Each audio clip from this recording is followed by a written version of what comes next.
Обзоры экономических, спортивных событий, мировые новости и главные события региона. Обо всем этом и не только мы с моими коллегами расскажем в ближайший час. И начнем по традиции с курса валют. Итак, на сегодняшний день курс рубля, установленный Центробанком по отношению к доллару, составил 66 рублей и 74 копейки. За евро 73 рубля и 95 копеек. Что касается обмена валют в Якутске, то на данный момент покупка и продажа американской валюты выгоднее всего в Восточном банке. Он покупает за 66,35, а продает за 66,79.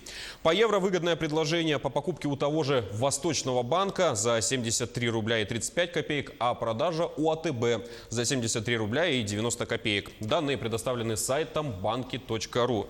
Между тем, увеличить заработную плату сотрудникам федеральных органов по всей стране предложил президент России Владимир Путин. Об этом он рассказал в ходе беседы с временно исполняющим обязанности губернатора Забайкальского края Александром Осиповым.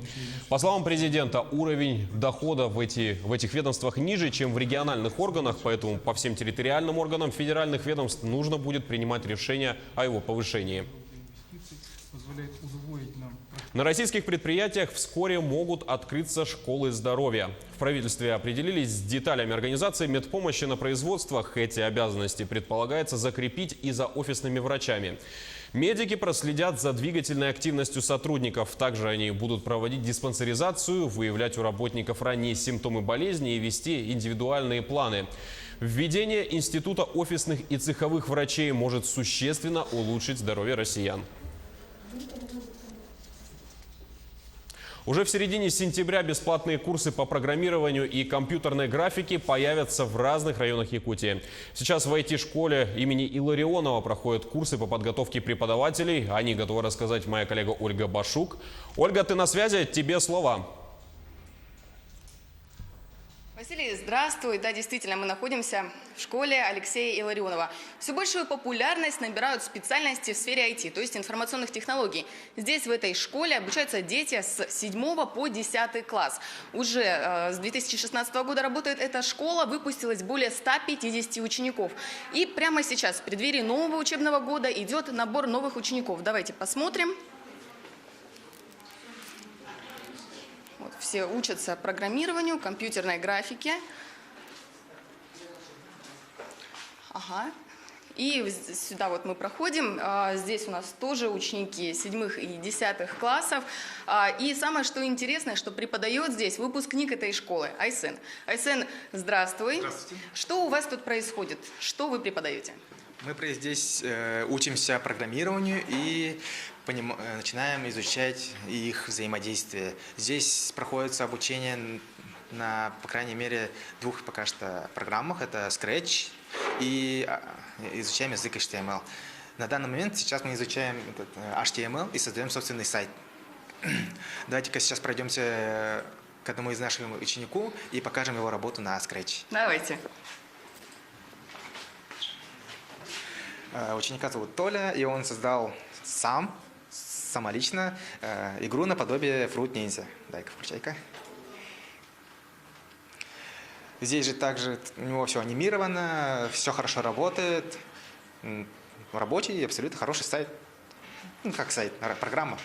А вот эта бомбочка, получается, главная цель – это не попасться на эту бомбочку, правильно? Да, здесь главная цель, получается, набрать как можно больше очков и не попасть под бомбочку. А как долго работали над этой программой? Над этой программой мы работали всего лишь 1 день, но это же, так как это был интенсив, мы проходили это большими шагами и прошли очень много материала за очень короткое время. Спасибо большое, СН. Давайте пройдем дальше. Я хочу отметить то, что сейчас не только у жителей Якутска, у учеников, у школьников Якутска есть возможность обучаться компьютерному программированию, графике компьютерной, но еще у школьников других районов. Что я хочу отметить? Мининновации Республики и Минобразование Республики создали совместный проект по обучению 1000 учеников в разных районах. Подробнее об этом проекте нам расскажет директор школы Алексей Илларионов. Алексей, здравствуйте. Здравствуйте. Ну, расскажите подробнее о проекте, сколько учеников нужно обучить и как это все будет происходить. Да, в этом году мы должны обучить 1000 учеников в разных районах республики. Причем самое главное, что эти курсы для населения будут бесплатные. Ну, то есть за счет сотрудничества с Мининновацией и Министерством образования. Вот. И у нас стояла такая основная большая задача. Для того, чтобы 1000 учеников подготовить, нам нужно порядка 30 преподавателей. И чтобы таких преподавателей найти, мы объявили конкурс, и к нам поступило 240 заявок, из них 33 человека выполнили все задания. Они в этот понедельник приехали сюда, и прямо сейчас, сегодня у них заканчивается последний день подготовки. Вот это такой 5-дневный интенсивный курс, с 10 до 6 они проходят. И самое главное, что все преподаватели, они все не имеют опыта ни в программировании, ни в графике. И за эти 5 дней наша основная задача – это дать базу, дать фундамент, то есть необходимые навыки, и вообще показать, как проходят уроки в нашей школе и чему они будут учить детей. Чтобы, получается, когда они приехали к себе в разные районы нашей республики, они смогли преподавать, правильно? Да, именно. То есть по нашей программе мы предоставляем полную программу на 2 года, и по нашей программе эти преподаватели уже будут вести у себя в районе наши курсы. Алексей, а что касается оборудования, что касается помещений? Да, по поводу оборудования и помещений мы планируем в этом плане отработать совместно с Министерством образования, то есть на базе существующих школ, либо бизнес-центров, IT-центров, вот, то есть на имеющейся инфраструктуре уже. Ну что, я думаю, очень интересно посмотреть, как же все-таки проходит подготовка преподавателей. Давайте пройдем дальше. Вот буквально в соседних кабинетах здесь очень много преподавателей, их 33 человека. И давайте пройдем сюда. Здравствуйте всем, мы к вам. Я хочу познакомить вас с Мариной. Она приехала к нам из Мегино Кангаласского района. И, Марина, здравствуй. Расскажи, пожалуйста, что уже успели пройти, что ты хочешь нам показать интересного? Здравствуйте. Я уже 4-й год сижу по уходу, и уже сейчас мне хочется научиться чему-то новому и уже работать. Сейчас мы изучаем блендер. Мы это уже сами сделали, расставили мебель. Получается, это дизайн, да, какого-то помещения? Да, дизайн кафе получается. И тут уже у меня готовое фото. Очень красиво. Скажите, долго работали над этой работой? 1 день. Очень здорово. Ну, успехов вам. Спасибо. Ну, давайте не будем мешать курсам. Что хочется сказать в завершении, то, что IT-школа, она развивается, то, что замечательная возможность появляется у школьников с разных районов республики. Им остается только поузнавать, будет ли проходить эти курсы и записаться. Самое, что важное, они будут бесплатные. На этом у меня все. Василий. Да, Ольга, спасибо за информацию и за столь познавательную экскурсию.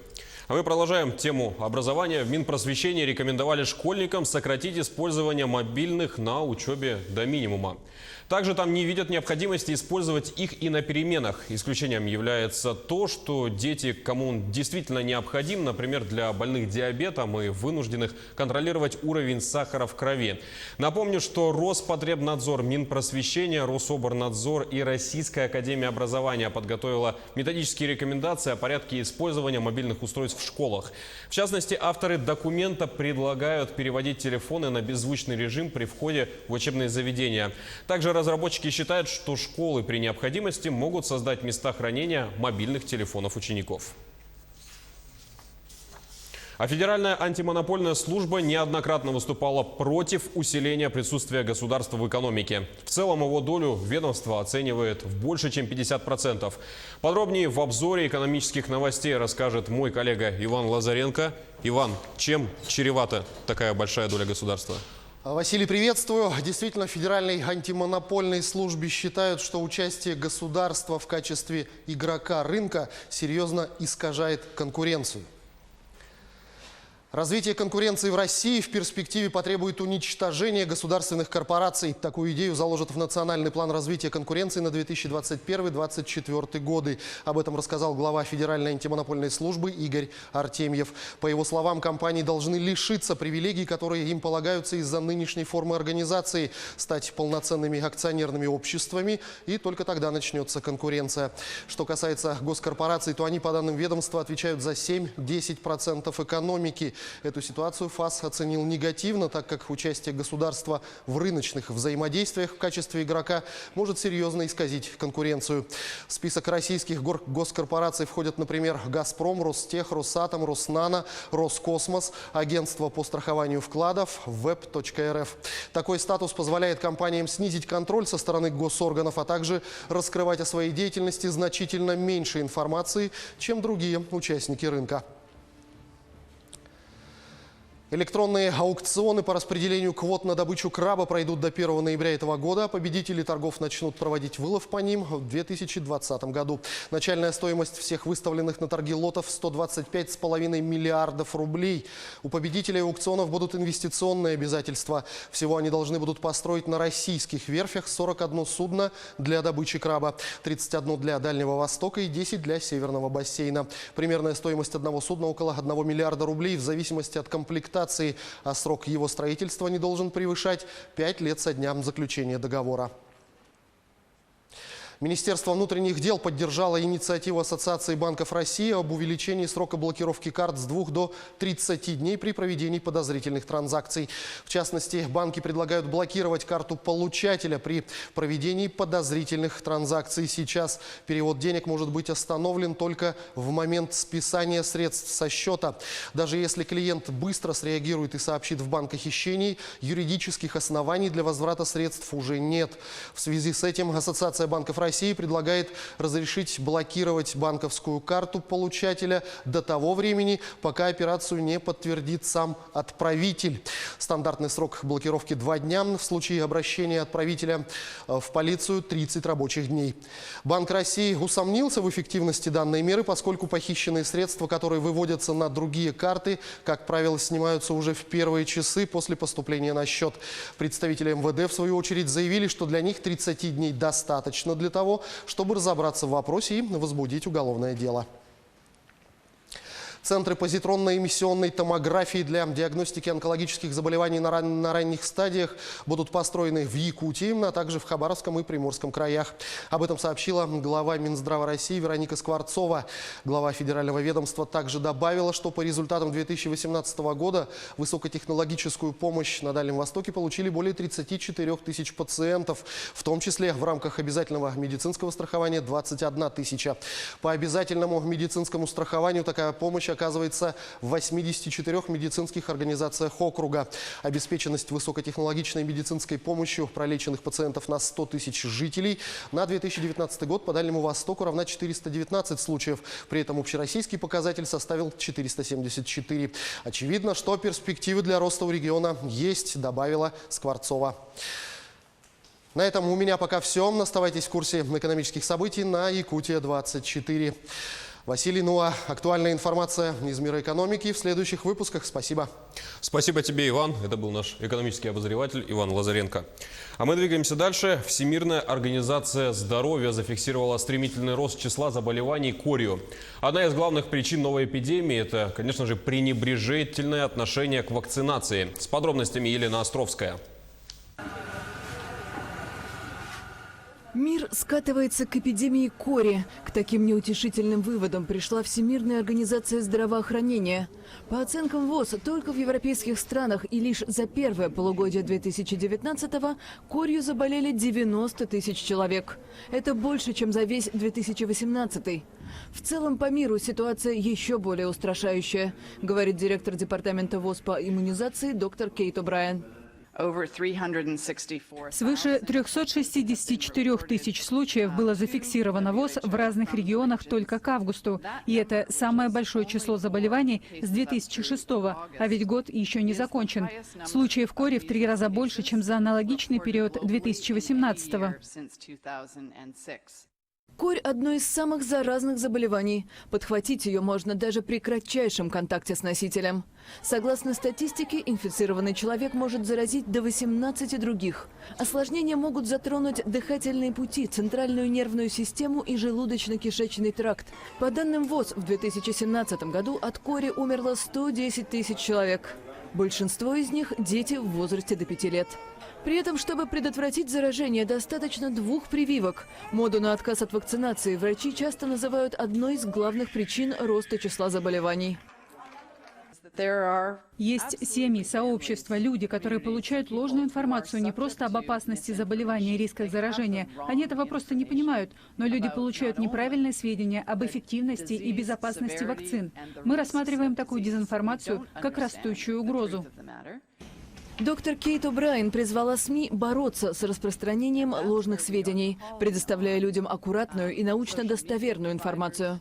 ВОЗ лишила статуса стран, свободных от кори, 4 европейских государства – Албанию, Чехию, Грецию и Великобританию. Хуже всего в Европе ситуация складывается на Украине. По данным Министерства здравоохранения страны, с начала года было зафиксировано больше 57 тысяч случаев заболевания корью. Среди них свыше 30 тысяч пришлось на детей. От осложнений скончались 18 человек. К другим темам. В Нерюнгринском районе в поселке Серебряный Бор прошел конкурс на создание благоприятных условий для проживания граждан, благоустройства и озеленения дворовых территорий. Организатором конкурса выступила администрация городского поселения поселок Серебряный Бор. Оттуда сейчас на прямой связи наша коллега Александра Цыбикова. Александра, здравствуй. Расскажи о критериях выбора и победителях, и какие основные задачи ставил конкурс.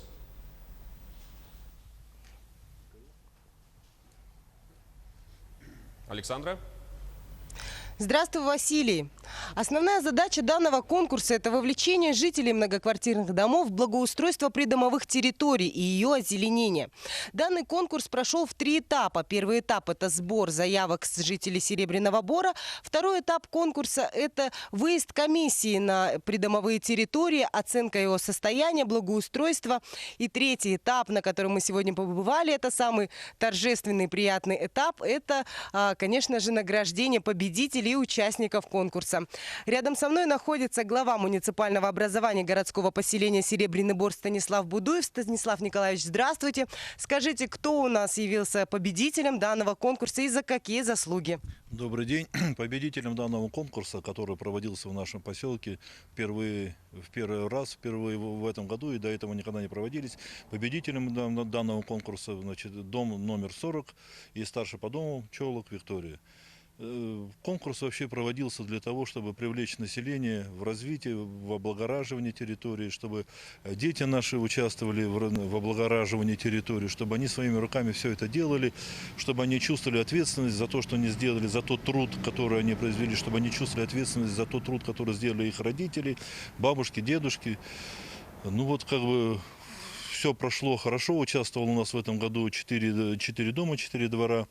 Ну и в конце концов мы пришли к такому выводу, что должны, в общем, 2/3 места, чтобы никого не обидеть. Было очень большие дебаты, когда подводили итоги. Спорили, ругались, но в конце концов решили, чтобы 2/3 места, чтобы никого не обидеть, потому что все абсолютно дворы были достойны, все были достойны первого места. Спасибо. Скажите, в какой раз проводится у вас такой конкурс и планируется ли на следующий год что-то подобное? Этот конкурс проводится первый раз. Мы надеемся, что он станет у нас традиционным. Из года в год мы будем это проводить. Также на следующий год мы планируем расширить. Планируем ввести такие дополнительные этапы в него. Это как лучший балкон, это как лучший подъезд. Ну и в дальнейшем какие-то любые пожелания наших жителей, что какое-либо мероприятие к данному конкурсу мы готовы рассмотреть и принять тоже. Ну и последний вопрос. Скажите, что получили за первое место жильцы, которые старались на протяжении всего лета? Первое место заняли у нас 50, получили сертификат на 50 тысяч, третье место на 30 тысяч, второе место 30 тысяч, и 2/3 места по 20 тысяч получили сертификаты, которые они будут использовать на развитие, благоустройство, облагораживание территории, дворов, подъездов своих домов. Спасибо, Станислав Николаевич, мы вас услышали. Ну и что могу сказать? В критерии оценок вошло так озеленение дворовых территорий, которое производилось собственноручно, также количество посаженных цветников, клумб, количество прижившихся саженцев деревьев, которых на данной территории мы можем наблюдать достаточно много, и качество уборки территории. Плюс, помимо всего, жители данного подъезда собственными силами установили видеокамеры у подъездов, для того, чтобы сохранять чистоту своего двора. Василий. Александра, спасибо за информацию. Радостно, что жители тоже не остались в стороне. А я напомню, что на прямой связи из Южной Якутии была моя коллега Александра Цыбикова. А мы переходим к обзору чрезвычайных происшествий. На Майорке женщине-водителю пришлось выплыть из тонувшей машины во время наводнения. Авто застряло посреди затопленной улицы, после чего начало стремительно тонуть. Женщина сумела справиться с ручкой двери и выскочить наружу. Добираться до острова ей пришлось вплавь. Ливневые канализации прибрежных городов острова не справляются с сильнейшими дождями, идущими в регионе. Метеорологи призывают людей запастись терпением. В ближайшие дни на улучшение рассчитывать не стоит. Вчера на одной из улиц Якутска был задержан сотрудник транспортной полиции Айтал Томский, который 26 августа самовольно покинул место несения службы, прихватив с собой табельный пистолет Макарова и 2 магазина патронов. Подробности узнаем у нашего обозревателя Александра Хавренко. Александр, здравствуй. Расскажи подробности, как удалось задержать Томского. Здравствуй, Василий. Поймать вооруженного полицейского помогли бдительные граждане. Они заметили мужчину, который похож на того, который изображен на ориентировках, которые размещены по городу, и обратились в полицию. В эфире рубрика «Чрезвычайные происшествия». В студии работает Александр Хавренко. Здравствуйте. Вчера сотрудники ДПС и транспортной полиции задержали своего уже бывшего коллегу, сержанта транспортной полиции Айтала Томского. 26 августа Томский самовольно покинул свой пост. При себе у него был пистолет Макарова и 2 магазина патронов. По городу и в общественном транспорте были размещены ориентировки, благодаря которым прохожие опознали в одном из мужчин сбежавшего полицейского. Айтал Томский был задержан, табельный пистолет изъят. В магазинах полицейские не досчитались 2 патронов. В отношении полицейского проводится проверка, в результате которой он будет уволен из органов внутренних дел. Падение из окна является одной из основных причин детского травматизма и смертности. Дети очень уязвимы перед раскрытыми окнами из-за естественной любознательности. В Якутске с начала текущего года зарегистрировано 21 падение с высоты. 27 августа эта печальная статистика пополнилась еще одним случаем. 5-летний малыш выпал из окна 8-го этажа. 27 августа около 10 часов утра на пульт оператора 02 поступило сообщение о том, что в медучреждение доставлен мальчик 2014 года рождения с кататромбой. Сотрудники полиции установили, что происшествие произошло в многоквартирном жилом доме по улице Лермонтова. В одной из квартир, расположенных на 8-м этаже, находились бабушка и 3 детей. В какой-то момент мальчик, оказавшийся без присмотра бабушки, забравшийся на подоконник, открыл окно и нечаянно выпал, не успев даже вскрикнуть. В настоящий момент ребенок находится в реанимационном отделении. Ему диагностированы травмы различной степени тяжести. Полиция проводит проверку и устанавливает все обстоятельства происшедшего. В поселке Удачный нетрезвый, ранее неоднократно судимый мужчина украл мобильный телефон стоимостью 60 тысяч рублей. Мужчина зашел в магазин строительных товаров и приметил на подоконнике смартфон, который принадлежал продавщице. Улучив момент, мужчина положил телефон в карман и покинул место преступления. Момент кражи был заснят на камеру наблюдения, установленную в магазине. Пострадавшая обратилась в полицию, подозреваемый задержан. Похищенное у него изъято. Возбуждено уголовное дело по статье «Кража». А в Вилюйском районе иномарка столкнулась с большегрузом. Ночью 29 августа на федеральной трассе Вилюй автомобиль Toyota Spacio столкнулся с грузовым автомобилем КАМАЗ, перевозившим сваи. Водитель автомобиля Toyota, 33-летняя женщина, не выдержала безопасную дистанцию и врезалась в прицеп грузовика. Прибывшая бригада скорой помощи госпитализировала автоледи и пассажира мужчины 52 лет с множественными ушибами головы, грудной клетки, спины и различными переломами в хирургическое отделение больницы города Вилюйск. Женщина имеет водительский стаж с 2016 года, ранее за нарушение ДТП к административной ответственности не привлекалась. Водитель КАМАЗа прошел проверку на алкотестере. Результат анализа показал, что водитель трезв. По факту ДТП проводится проверка. Следственный комитет России по Орловской области начал проверку после того, как в социальных сетях появилось видео, снятое в одном из домов-интернатов для инвалидов. На кадрах видно, что мужчина лежит на полу в коридоре и ежится от холода. Никто из сотрудников дома-интерната не поспешил к нему на помощь. Проверку под личный контроль взял глава Следственного управления Следственного комитета России по Орловской области Анатолий Щуров. Подробности смотрите далее.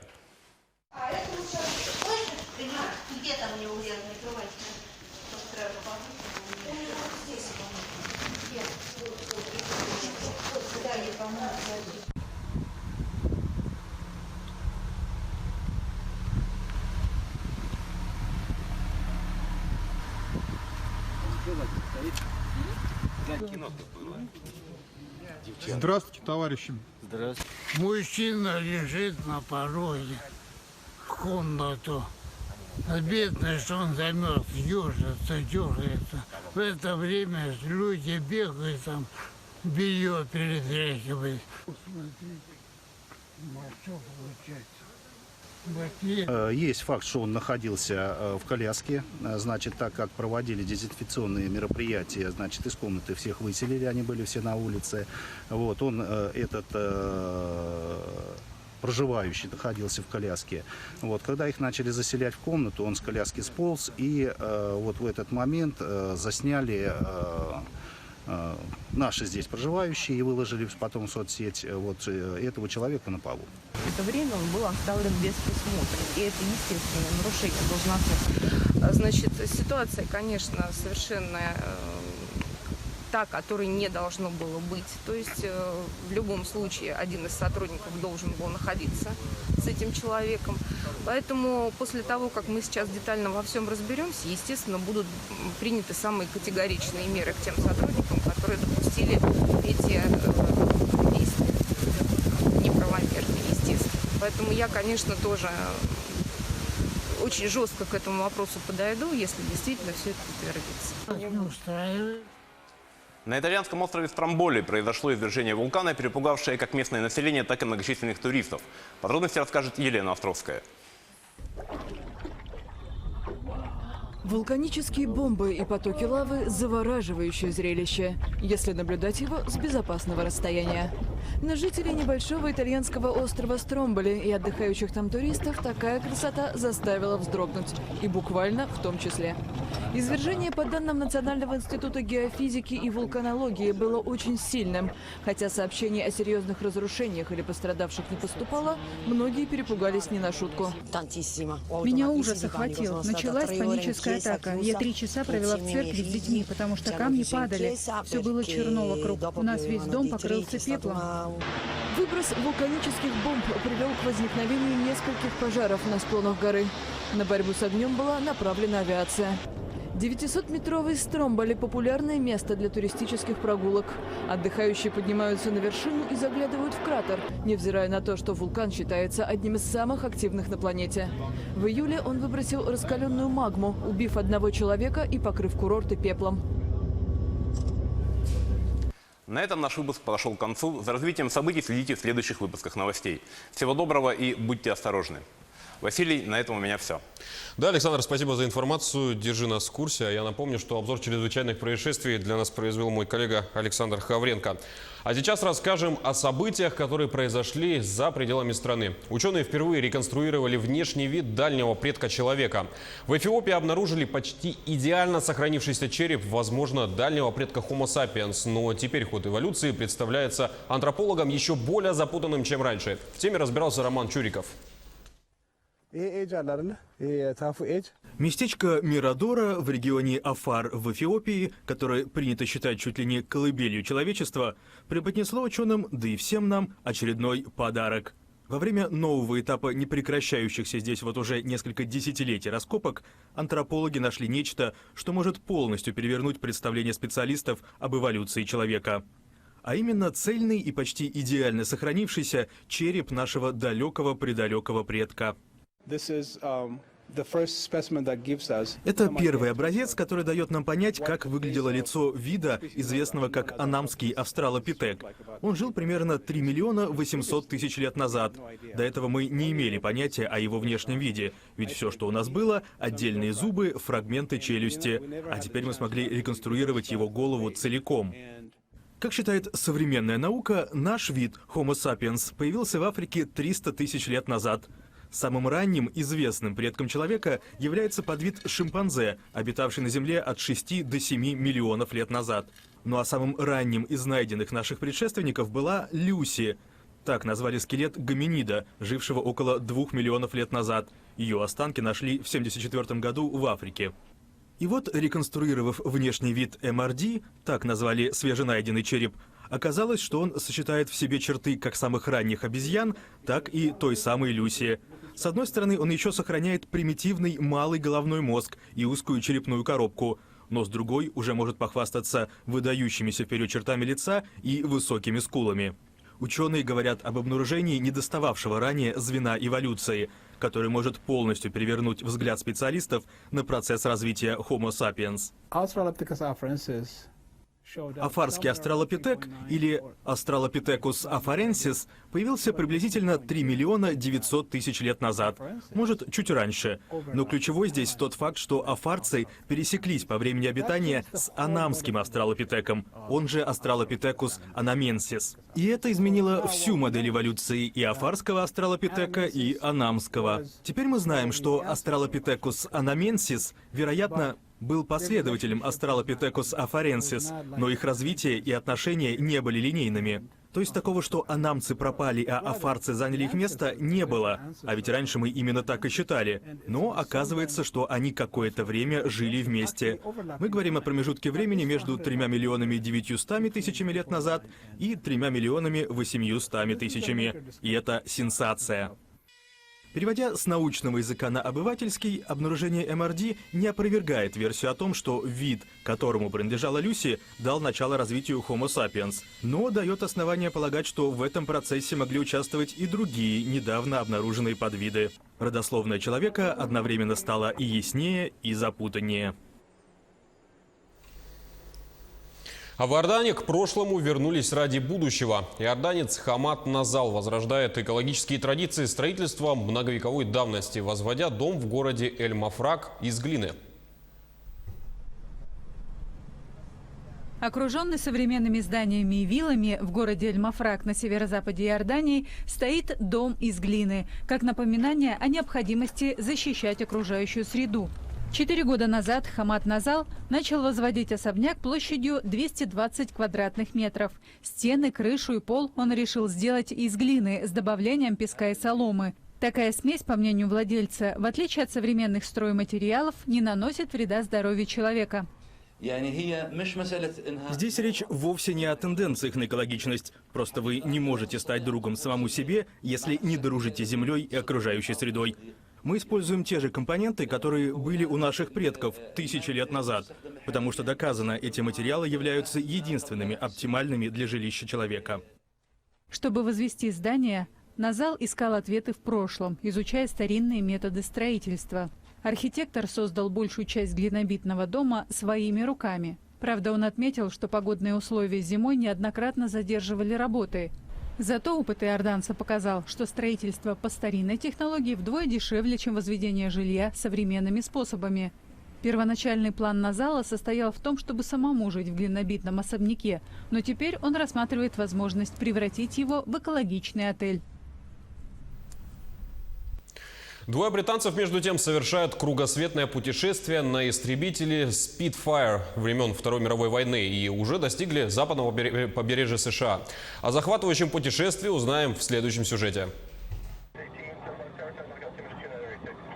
США не только автомобильная, но и авиационная страна. Но даже в Соединенных Штатах такое увидишь не каждый день. Полностью оригинальный британский истребитель времен Второй мировой войны Spitfire приземлился в четверг на аэродроме неподалеку от Лос-Анджелеса. Этот сверкающий на солнце серебряный самолет собрали в 1943 году, и он действительно принимал участие в боевых операциях. Сейчас же он главный герой в попытке установить мировой рекорд – пролететь вокруг земного шара.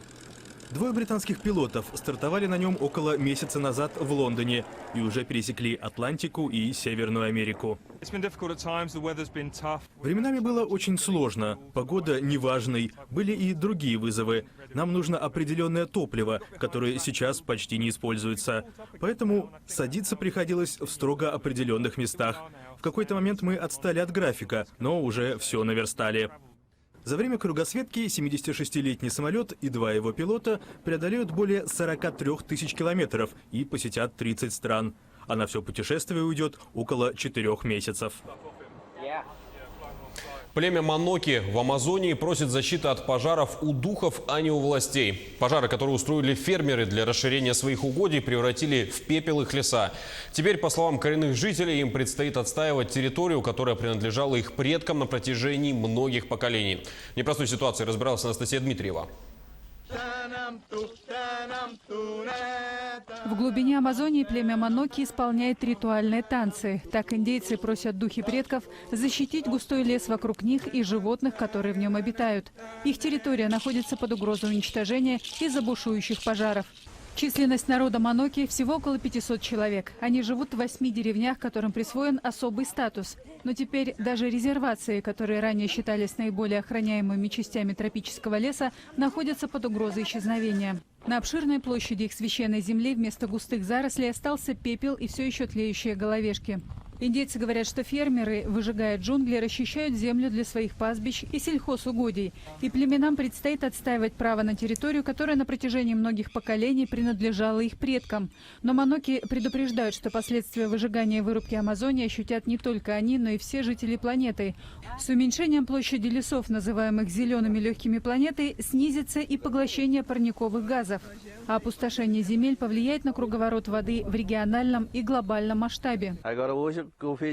Я сильно расстроен из-за пожаров. Через 40 лет белый человек будет сражаться за воду, потому что ни о чем не заботится сейчас. Количество очагов возгорания в Бразилии, по данным Агентства космических исследований ИНП, в этом летнем сезоне выросло на 83% по сравнению с аналогичным периодом 2018 года. Выжжено 12 тысяч гектаров, некогда самые богатые на виды растений и животных сельвы. Действия фермеров при этом одобряет президент Бразилии Жаир Болсонару. Он приветствует освоение земель Амазонии для сельского хозяйства и добычи полезных ископаемых. Во вторник глава государства отказался принять $22 миллиона помощи от стран Большой Семерки, предложенной по итогам саммита в Биорице. А в бассейне Карибского моря напротив проливные ливни и штормы. Они превратились в ураган, который движется в сторону Флориды. В прошедшие сутки он обрушился на американские Виргинские острова и зацепили Пуэрто-Рико. Затишье перед бурей. Это буквальное описание того, как Пуэрто-Рико провело последние сутки. Дело в том, что минувшей ночью, по прогнозу, на остров должен был обрушиться Дориан. Так называется тропический шторм, который в последние сутки усилился и превратился в ураган.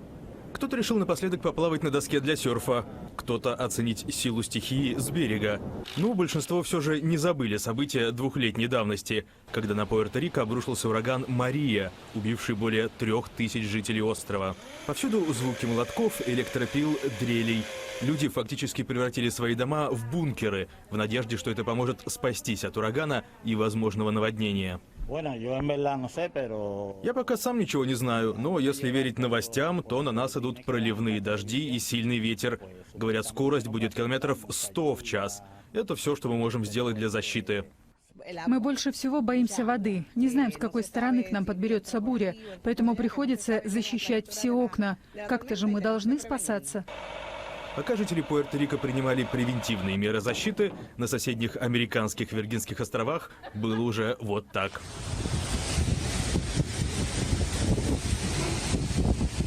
Над этой неинкорпорированной территорией США прошел самый центр Дориана. Скорость ветра превысила прогнозы. На острове ввели комендантский час, но по предварительным данным жертв среди местного населения удалось избежать. Что же до Пуэрто-Рико, то центр Дориана все же обошел остров стороной. Но это не значит, что название этого урагана в ближайшие дни выйдет из новостной повестки в США. Он продолжает набирать силу и сейчас движется в сторону Флориды. Ожидается, что стихия обрушится на американский штат в ночь с воскресенья на понедельник. Это были мировые новости, главные события, которые произошли за пределами страны. А мы двигаемся дальше. Сотрудники ГИБДД приютили хомяка, которого обнаружили в салоне микроавтобуса на месте аварии. Таким образом, с середины августа грызун по имени Шуша проживает в стенах управления госавтоинспекции Тульской области. Стражи правопорядка не смогли оставить его одного в помятой клетке на трассе, поскольку сразу прониклись к Шуше состраданием и симпатией. Как бы ни привязались сотрудники ГИБДД Тульской области к своему маленькому подопечному, они понимают, что неизбежно с грызуном придется расстаться. Поэтому, чтобы заполнить душевную пустоту, стражи правопорядка подумывают о приобретении собственного зверька. И уже выходя из автобуса, я заметил белого хомячка, который стоял на задних лапках, так жалобно на меня смотрел. Вот. В принципе, понимаю, что из пассажиров автобуса никого на месте нет. Вот. Я понимал, что хомячка забрать, в принципе, некому. Вот. Нами было принято решение забрать его, переместить пока временно на пост ДПС. И мы пытались из имеющих списка пассажиров выяснить владельцу этого хомячка. По выздоровлению хозяйки Шуши мы понимаем, что нам придется с ней расстаться. Вот. Поэтому мы с коллективом обсудим. Возможно, мы заведем свою новую самочку хомяка ангорского, потому что мы как-то с ней породнились. Естественно, все приходят, подкармливают, приносят какую-то вкуснятину, какие-то лакомства, яблоки, морковку, кто-то приносит орешки, семечки. Естественно, все заботятся о нем. На самом деле хомячок достаточно общительный. Когда приходит новый человек, подходит к клетке, даже если она спала, это девочка, она выходит и знакомиться, кто к ней пришел. Между тем, последних морских обитателей выпустили на волю. 4-ю группу животных из китовой тюрьмы, последних 2 косаток и 6 белух, выпустили на волю у мыса Перовского в Охотское море. По информации Всероссийского научно-исследовательского института рыбного хозяйства и океанографии, киты преодолели путь в 1,8 тысяч километров из бухты Средняя к берегу Охотского моря. Путешествие длилось 5 дней. На сегодняшний день в бухте Средняя остается еще 75 белух. Их планируют выпустить до конца этого года. Переходим к новостям спорта. Российский футбольный клуб «Спартак» проиграл португальской «Браге» в ответном матче раунда квалификации Лиги Европы и покинул турнир. Встреча состоялась накануне в Москве, и подробнее расскажет мой коллега Власий Сергеев. Власий, с каким счетом завершилась схватка? Да, по итогам 2 матчей португальские футболисты обыграли россиян с общим счетом 3-1 и вышли в основную стадию турнира. Стоит отметить, что на этом этапе борьбу за трофей начинают и другие российские клубы. Это столичный ЦСКА и Краснодар из одноименного города. Здравствуйте, в эфире новости спорта. Московский «Спартак» на своем поле потерпел поражение от португальской «Браги» в ответном матче квалификационного раунда Лиги Европы. Встреча завершилась со счетом 1-2. В составе победителей дубль оформил Рикардо Орта. Единственный мяч красно-белых забил Зелимхан Бакаев. Напомню, первая игра, прошедшая неделю назад, завершилась также победой португальского коллектива со счетом 1-0. Благодаря этому успеху «Браги» в этом двухматчевом противостоянии Португалия сократила отставание от России, занимающей 6-ю позицию, а в таблице коэффициентов УЕФА. Теперь разница между странами составляет 667 тысячных балла. Напомню, что 6-я строчка в данном рейтинге позволяет заявлять 6 клубов в Еврокубке. Своих соперников по групповой стадии Лиги Европы «Брага» узнает по итогам жеребьевки, которая пройдет этой ночью в Монако. Накануне в Монако состоялась жеребьевка другого турнира УЕФА Лиги чемпионов. В основной стадии самого престижного клубного турнира Старого Света участие примут 2 российские команды – Санкт-Петербургский «Зенит» и московский «Локомотив». Действующий чемпион страны по итогам жеребьевки попал в группу G, где сыграет с португальской «Бенфикой», французским «Лионом» и немецким «Лейпцигом». Матч первого тура «Зенит» проведет на выезде против «Лиона» 17 сентября. Железнодорожники выступят в квартете D. С ними борьбу за выход в плей-офф турнира будут вести испанские «Атлетико», немецкий «Байер» и итальянский «Ювентус». В первом матче подопечные Юрия Семина сыграет с «Байером». Встреча пройдет 18 сентября в Ливеркузене. УЕФА назвала лучших футболистов Лиги чемпионов прошлого сезона. Лучшим голкипером был признан страж ворот действующего победителя турнира английского Ливерпуля Алисон Беккер. Бразильский вратарь в прошлом сезоне Лиги чемпионов провел 13 матчей, в которых пропустил 12 мячей. 6 встреч Алисон отстоял на 0. Его одноклубник Вирджил ван Дейк был назван лучшим защитником. В активе голландца 12 матчей, в которых он забил 2 мяча и сделал 2 результативные передачи. Лучшим полузащитником был признан Фрэнки де Йонг, выступавший в прошлом сезоне за Аякс. Голландец принял участие в 11 матчах и дошел до полуфинала турнира, однако результативными действиями не отметился. Звание лучшего нападающего было присвоено лидеру Барселоны Лионелю Месси. Аргентинец в прошлом розыгрыше Лиги чемпионов отметился 12 результативными ударами, став лучшим бомбардиром турнира. Индивидуальные и командные награды оспорят и якутские футболисты. В эту субботу на стадионе Туймада пройдут игры заключительного 9-го тура чемпионата Якутска среди команд высшей лиги. Центральным матчем соревновательного дня, безусловно, станет встреча между футбольными клубами «Арктика» и «Союзавто», по итогам которой будет решена судьба чемпионского титула. Обе команды перед последней игрой турнира лидируют в турнирной таблице, набрав по 21 очку. Встреча стартует в эту субботу в 14:00. Женская сборная России по волейболу одержала победу над командой Словакии в заключительном матче группового этапа чемпионата Европы. Встреча завершилась со счетом 3:0. Российские волейболистки заняли второе место в группе D, набрав 13 очков. Возглавила группу сборная Германии, в активе которой 14 баллов. На стадии 1/8 финала россиянки встретятся с соперницами из Бельгии, вышедшими на эту стадию с третьей позиции группы B. Наши волейболистки являются шестикратными победительницами турнира. Также на их счету 3 медали бронзового отлива. К этому часу это все спортивные новости. Мы продолжим следить за событиями в жизни якутского и российского спорта. Власия, вот возвращаясь к чемпионату Якутска, поделись своими прогнозами, на кого можно делать ставку и будет ли зрелищное мероприятие? Да, ожидается, что этот матч будет представлять собой очень интересное противостояние опыта и юности. Союзавто является командой, где играют достаточно возрастные и опытные игроки, а Арктика, наоборот же, в ней играют молодые парни, которые, кстати, недавно очень удачно выступили на первенстве страны среди команд 3-го дивизиона зоны Восток. Так что ожидаем очень интересную игру, но еще раз напомню, что матч стартует в 14:00 в эту субботу. Власий, спасибо. Это был наш спортивный обозреватель Власий Сергеев. Между тем, специалисты отметили рост потребления в России кофе и шоколада. Продажи сладостей на основе какао-бобов выросли на 3%, а черного напитка аж на 11%. Однако напрашивающееся объяснение, что это связано исключительно с холодным летом и затяжным периодом низкого давления, эксперты не поддержали. Спрос на шоколад, по их мнению, традиционно растет, поскольку это недорогой, но эффективный способ повысить настроение. И это классический ответ населения на общую нестабильность. Жителей и гостей столицы приглашают на ярмарку выходного дня. Так, с завтрашнего дня возле Министерства сельского хозяйства каждую субботу сентября будет продаваться местная продукция. На ярмарке представят молочную, мясную продукцию из Татинского, Чурапчинского, Амгинского, Мегино-Кангаласского районов. Также здесь будет участвовать якутский хлебокомбинат, Хатасский свинокомплекс. Как говорят организаторы, на ярмарке цены будут намного ниже рыночных. Помимо этого, каждый, купивший продукцию свыше 500 рублей, станет участником лотереи. Приз – свежая местная тушка жеребятины. У нас на каждой ярмарке приготовлены свои сюрпризы.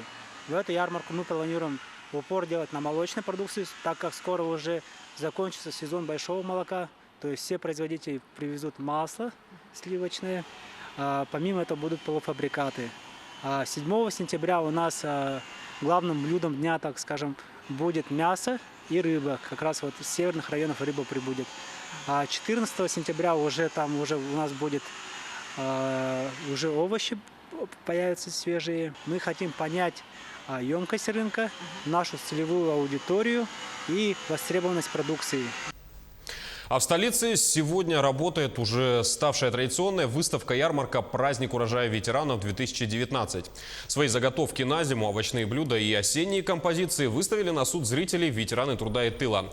С нами на прямой связи наш корреспондент Ульяна Шагина. Ульяна, здравствуй. Расскажи, много ли участников и что интересного можно будет увидеть на ярмарке? Василий, здравствуйте. Мы сегодня находимся в спортивном зале медицинского колледжа, но здесь сегодня проходит не спортивное мероприятие, здесь сегодня проходит урожай осени, урожай осенних товаров, осенних заготовок. Традиционно мы привыкли, что осенью у нас проходят всевозможные ярмарки, вот такие вот в детских садах и школах. Но сегодня здесь отличились у нас ветераны. Все привезли домашние заготовки, соленья, творческие разные композиции. Напомним, в следующем году вся страна будет праздновать 75-летие победы в Великой Отечественной войне. Но, несмотря на это, городской совет ветеранов, который также проводит вот эту выставку-ярмарку, несмотря на то, что у них очень плотно плотный график, всякие мероприятия, встречи со школьниками, со студентами. Вот такую вот ярмарку не провести просто было невозможно. В прошлом году эта ярмарка проходила в конно-спортивном зале ЕГСХ. Там, конечно же, помещение было намного больше, чем это, но, несмотря на это, народу сегодня очень много, участников очень много. Итак, выставка, ярмарка, праздник урожая ветеранов 2019. Впрочем, как и каждый год, кстати, вот эта вот ярмарка, она является традиционной, проводится ежегодно.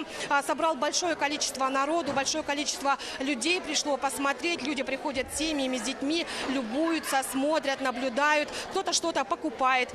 Посмотрите, сколько здесь осенних красок, сколько здесь желтых, красных красок, от зеленого до золотистого. Удивляет креативность и подход участников. Ароматы от всевозможных блюд, цветов. Это просто не передать словами. Проводит ярмарку, как я уже сказала, городской совет ветеранов совместно с управлением социальной защиты города Якутска. Проводится такая выставка ежегодно. Здесь всего 75 участников из 7 округов и 6 пригородов, дачники, садоводы, любители. И привезли с собой всевозможные пироги, очень большие, картошку, свеклу, огурцы, очень много овощей, зимних заготовок, овощных композиций. В общем, нет у наших ветеранов творческого предела. И рядом со мной сейчас находится один из организаторов мероприятия.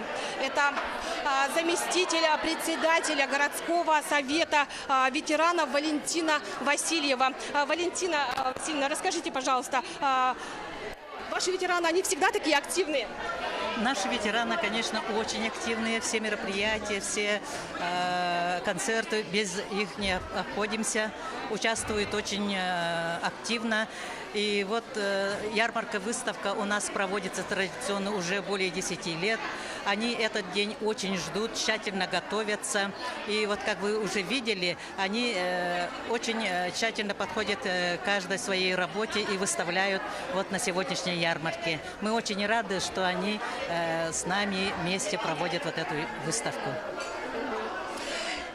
Есть также у нас на ярмарке здесь композиции из карвинга. Это такая художественная резка на овощах и фруктах. Кстати, для этого используются совершенно обычные овощи. Например, арбуз, дыня, лимон может использоваться. В общем, очень много всего интересного. Ярмарка началась у нас в 10 утра. Сейчас она уже, к сожалению, подходит к концу. И вот рядом со мной сейчас находится жительница промышленного округа Людмила Скворцова. В этом году она побила все рекорды. У нее самая большая картошка и свекла. Людмила, расскажите, как вам удалось вырастить такие большие овощи? В чем секрет вашего успеха? Добрый день. Во-первых, с нашим праздником, с ветеранским урожаем. Дело в том, что хочу сначала поблагодарить городской совет ветеранов за то, что они организовали такое мероприятие. Дело в том, что всем нашим ветеранам, возрастным людям хочется показать, что они за лето вырастили. Я, например, хочу похвастаться вот такой свеклой. Вот, вырастила у себя на грядках. Вот такой картошкой хочу похвастаться. Эту картошку я на своем огороде вырастила. Уже даче у моей 10 лет, поэтому опыт уже есть. Главное, чтобы было солнце, вода и желание работать на участке.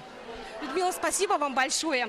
Ну, а мы продолжаем. Напомню, что номинаций всего 15. Среди них лучшая овощная композиция, самый богатый стол или, например, лучший овощной дизайн. Пока что не началось традиционное вот это вот торжественное награждение, но люди уже готовятся. Сейчас они все пойдут в актовый зал и начнется награждение победителей. Наверное, цель ярмарки все-таки это не только конкуренция. Люди приходят сюда общаться. Люди делятся хорошим настроением и новыми рецептами, ну и просто вдохновляют друг друга на новые творческие успехи. Василий, у меня все. Ну что ж, Ульяна, спасибо за экскурсию. Пожелай от нашей редакции ветеранам, чтобы они продали все овощи и счастья и здоровья. А сейчас о погоде, которая установилась в крупных городах Якутии. Начнем по традиции с Алдана. В эти минуты там плюс 11 градусов, ветер 2 метра в секунду и облачно. В Ленске идет дождь, ветер 2 метра в секунду и 13 градусов тепла. Дождливая погода установилась и в соседнем городе Мирном. На термометре там плюс 17 градусов, ветер слабый 1 метр в секунду. В столице Южной Якутии Нерюнгри в эти минуты 13 градусов тепла, ветер дует со скоростью 3 метра в секунду. Также в некоторых районах города идет дождь. А в Якутске, наоборот, установилась ясная погода. Воздух прогреется до плюс 16, ветер 2 метра в секунду. На этом у нас пока вся информация. Спасибо за внимание и до встречи в эфире.